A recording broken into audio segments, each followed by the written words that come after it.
Well, it's definitely windy today, you can see by the flags. Should make for some choppy seas. After exploring Minneapolis and Minnesota's North Shore, our journey took us even further north. We're here at the Rainy Lake Visitor Center at Voyageurs National Park, where we're about to embark on the 2.5-hour grand tour of the northern section of the park.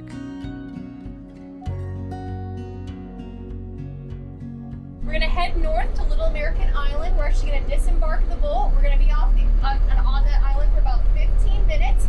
It's going to feel quick, but that's because I want to spend more time on the boat actually going into the park, right? Voyageurs National Park is located at the very top of Minnesota and shares a border with Canada. With over 500 islands, the best way to explore the park is by boat. The Rainy Lake Visitor Center, where our tour started, is located in the northwestern corner of the park. I found this map online that shows the approximate route of the grand tour.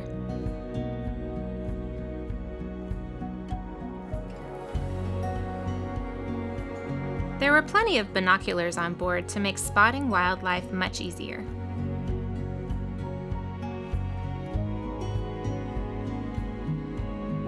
About 20 minutes into the tour, the boat docked and we were able to disembark and explore Little American Island. Back in 1893, a discovery here sparked the Rainy Lake Gold Rush. This tiny island became a bustling hub of miners and machinery, and it's actually the only place in the park where gold was successfully mined. Today, the forest has reclaimed most of it, but the deep mine shafts still exist to tell the story. Beautiful pit.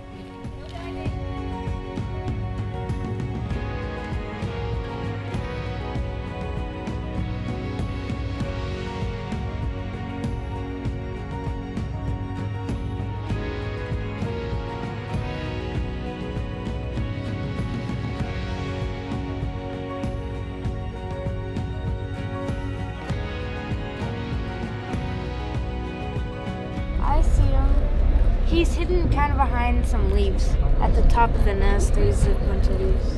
One of the biggest highlights of being out on the water at Voyageurs is the constant sight of bald eagles. It's hard to believe that back in the 70s, there were only about 6 breeding pairs in the entire park. Today, thanks to decades of conservation, that number has surged to over 40 pairs. They've become a true symbol of the park's resilience. To give a sense of their scale, the ranger passed around an eagle skull and foot replica. Those talons were impressive.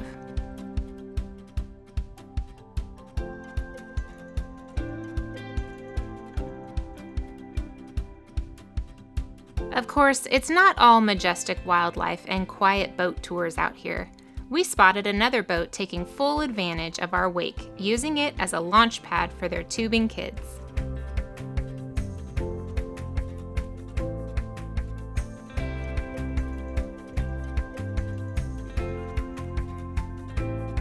With the tour coming to an end, our captain opened up the throttle for the run back to the visitor center. It was so windy we couldn't help but lean into it. We were basically just like dogs with our heads out the window.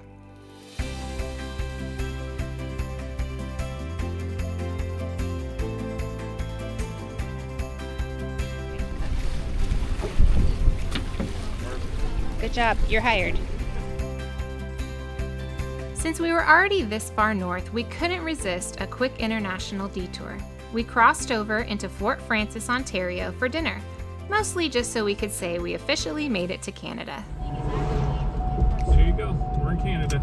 I already feel different. You already feel different? Time to eat some maple syrup. So here, this is where we stop over here. And then they're like, what brings you to Canada? Do you have any oranges? Oranges? After driving down the main street and stopping for a quick picture, we decided to eat at Boston Pizza, where our awesome server gave our boys a couple of Canadian loonies just so they could have their first international currency to take home.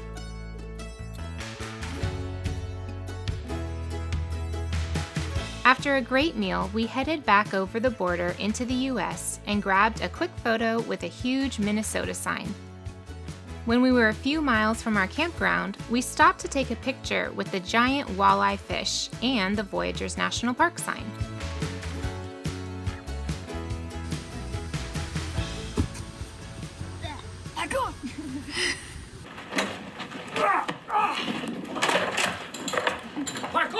So today we have to move our RV from one site to the other in the same RV park. We booked this site months ago, but when Steve booked it, he accidentally booked us in a site for a 25-foot RV, and we are close to around 50 feet with the kayaks on the back. Luckily, the campground was able to fit us in 2 different spots, so we had to be in this one for about 3 days, and then we're moving up to the top of the hill to another site for the rest of the time that we're here. So you can see just how far we're sticking out in this little spot.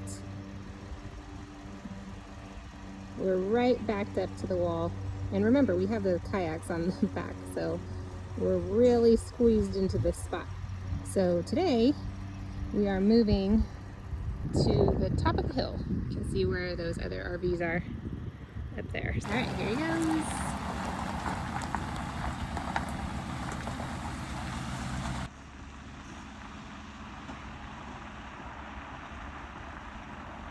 Easy peasy.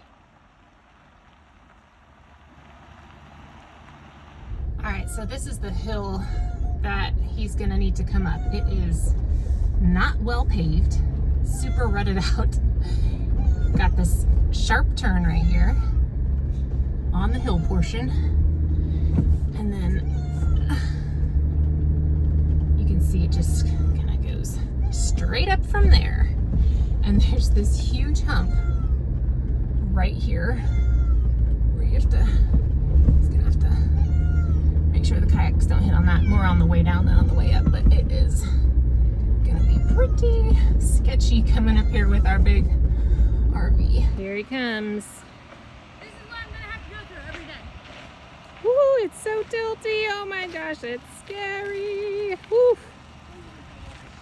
That is scary. Can you hear how hard the truck is trying? Yeah.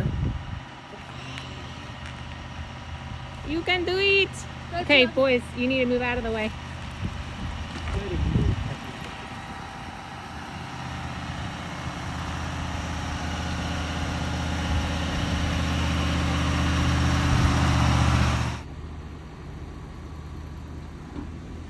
Ooh, wait.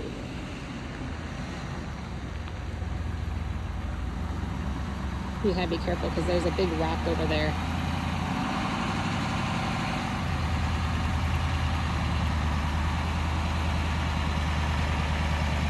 That's good. Okay, we are all set up in our new spot. Got a nice huge front yard. And then got a pretty view of the mountains and trees over there. One of the best parts about staying at the Pines of Kabetogama Resort is the location. You're nestled right on the shores of Lake Kabetogama.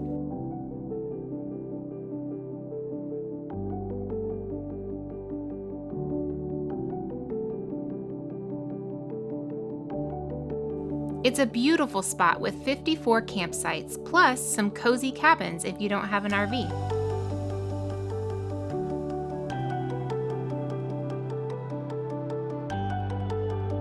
One of my favorite things was sitting on the dock in the evenings, gazing out at the peaceful water and watching families of ducks swim by. Steve and Ollie enjoyed fishing from the dock, though they never ended up catching anything.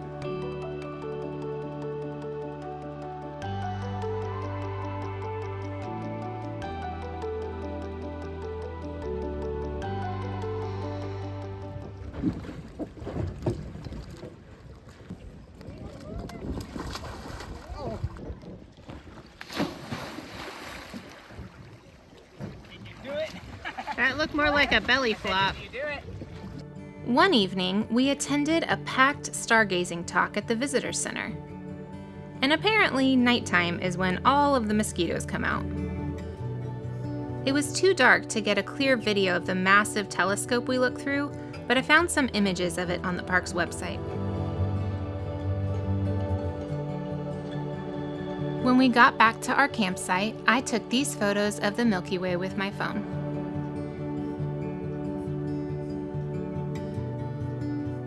The second of 3 boat tours we took was the 6-hour tour to Kettle Falls, starting at the Ash River Visitor Center. This tour takes you on a cultural and natural history tour of the park as you make your way over to the Kettle Falls Hotel and Dam.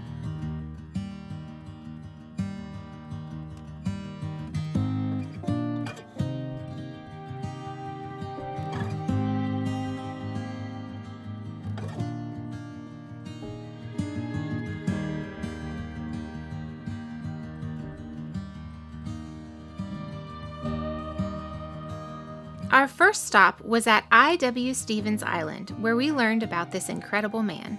This man was born in Norway in 1885, immigrates to the United States, encounters some negative health problems in general, and his doctor tells him, hey, I think you should go out, find a vacation spot or something, spend some time out in the woods, out in nature, and relax a bit. It's gonna be good for your health. So what does he do?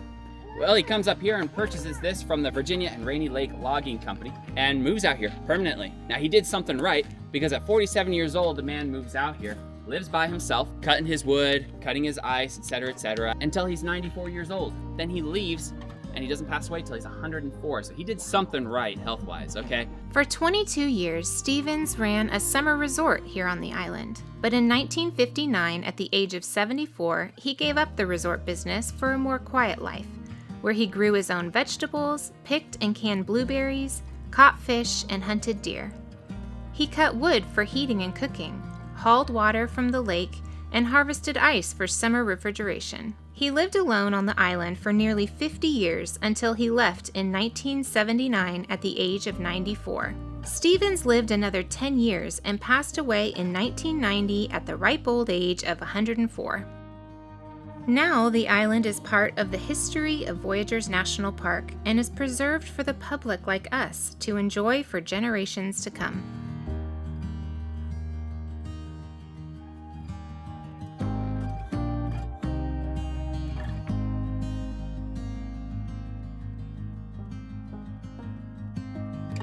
As we continued on our trip over to Kettle Falls, our ranger pointed out another eagle's nest with a juvenile perched on the branches next to it.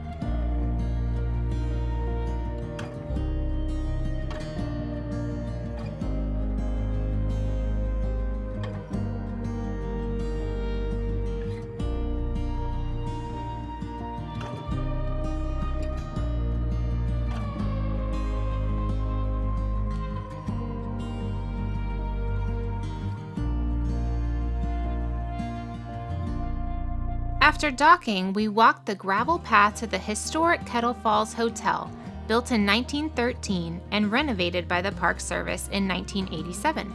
A fun feature of the hotel is the slanted floor in the bar area. A short walk from the hotel takes you to the Kettle Falls Dam. Constructed between 1910 and 1914, it sits on the international boundary between the U.S. and Canada, and is one of the few places in the United States where Canada lies to the south.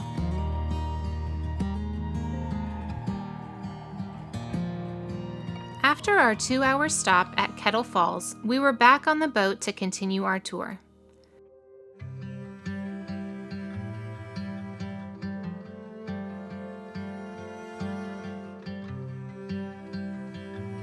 Of course, it wouldn't be Voyageurs National Park without some more eagle sightings.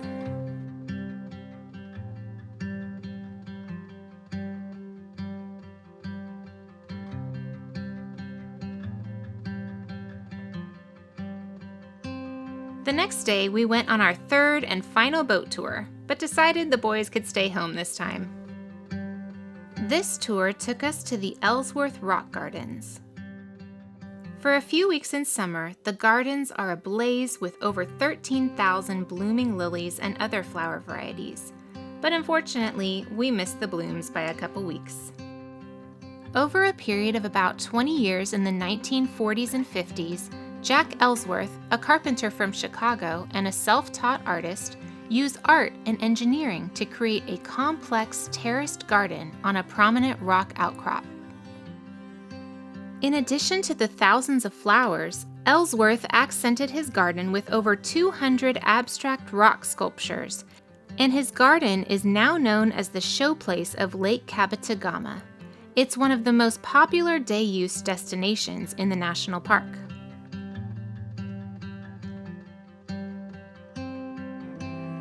As we slowly made our way back to the visitor center, we caught a glimpse of several more eagles. And this time, they took to the skies. With a storm rolling in, their white heads and tails gave a stark contrast to the dark clouds behind them.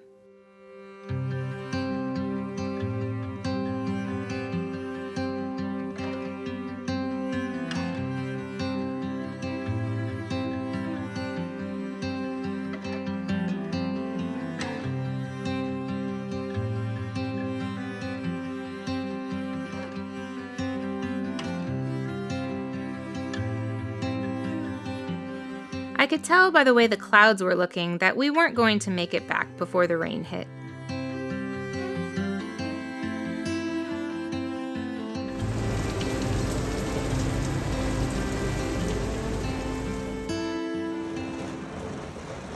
Well, we woke up to a severe thunderstorm this morning at 6:45. All of a sudden it just started going crazy and our slide toppers were rattling and the whole RV was shaking violently, so we made this decision to bring our slides in.